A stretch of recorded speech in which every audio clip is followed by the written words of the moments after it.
ఇక హైదరాబాద్ పాత బస్తీ చాదర్ఘాట్ మూసి పరివాహక ప్రాంతం మూసానగర్లో అర్ధరాత్రి సమయంలో ఒక్కసారిగా హై వోల్టేజ్ కరెంటు ఇళ్లలోకి సరఫరా అవడంతో ఇళ్లలో గృహోపకరణాలు ఒక్కసారిగా కాలిబూడిదయ్యాయి. సుమారు 60 ఇళ్లలో హై వోల్టేజ్ విద్యుత్ సరఫరా అవడంతో ఇళ్లలోని టీవీలు, ఫ్యాన్లు, ట్యూబ్లైట్లు, ఫ్రిడ్జ్లు అన్ని కాలి బూడిదయ్యాయి. దీనితో స్థానిక మూసానగర్ బస్తీ వాసులు అందరూ చాదర్ఘాట్ విద్యుత్ కార్యాలయం ముందు కాలిన గృహోపకరణాలతో ధర్నాకు దిగారు. సంబంధిత అధికారులు వచ్చి తమకు నష్టపరిహారాన్ని చెల్లించాలని డిమాండ్ చేస్తూ ధర్నా చేపట్టారు.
బగ్గుమని అది టీవీ పెడుతుంటే బగ్గుమన్నది, ఆ ఫ్యాన్ కూడా అది కాలిపోయింది.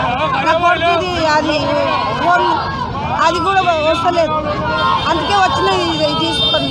మా కొడుకు గరీబ్ వాళ్ళు నాకు నొప్పుంది, రైటే లేదు ఇట్లా. అష్ఫాక్, నేను మూసానగర్ వాసిని. నిన్న రాత్రికి 6 గంటల టైం పూటలో ఒక్కసారే హై కరెంట్ వచ్చి బస్తీ ఫ్రిడ్జ్లు, టీవీలు, లైట్లు, ఫ్యాన్లు అన్నీ కాలిపోయినాయి. దీనికన్నా ముందు కూడా కాలింది. కానీ ఇప్పుడు దాదాపు 70-80 బస్తీ ఇళ్లలో మొత్తం మంటలు వెళ్ళి అంతా కాలిపోయినాయి. కానీ ఎవరు పట్టించుకుంటలేరు.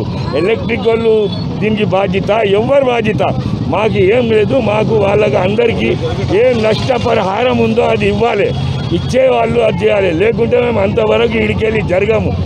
ఆడదాకా అయితే ఆడదాకా కుర్తా ఎలక్ట్రిక్ వాళ్ళకి అయితే మేము ముందుగానే కరోనాలో దాదాపు 9 నెలలు దెబ్బతిన్నాం. దాని తర్వాత మళ్ళా ఫ్లడ్ వచ్చింది, ఫ్లడ్లో దెబ్బతిన్నాం. దాని తర్వాత మళ్ళీ ఇదంటే ఆఖరి పేదోళ్ళు ఏం చేయాలి, ఎట్లా చేయాలి, ఎవరు దీనికి బాధ్యతడు? వాళ్ళు మా ప్రతి ఒక్క ఇంటి వాళ్ళకు ఏం నష్టం జరిగిందో వాళ్ళకు ఆ నష్టపరిహారం ఇవ్వాలి. ఇవ్వకుంటే మేము ఆడదాకా అయితే ఆడదాకా చేస్తాం. లేకుంటే మొత్తం ఆఫీసర్, ఎలక్ట్రిసిటీ ఆఫీసర్ మొత్తం సస్పెండ్ చేయాలి.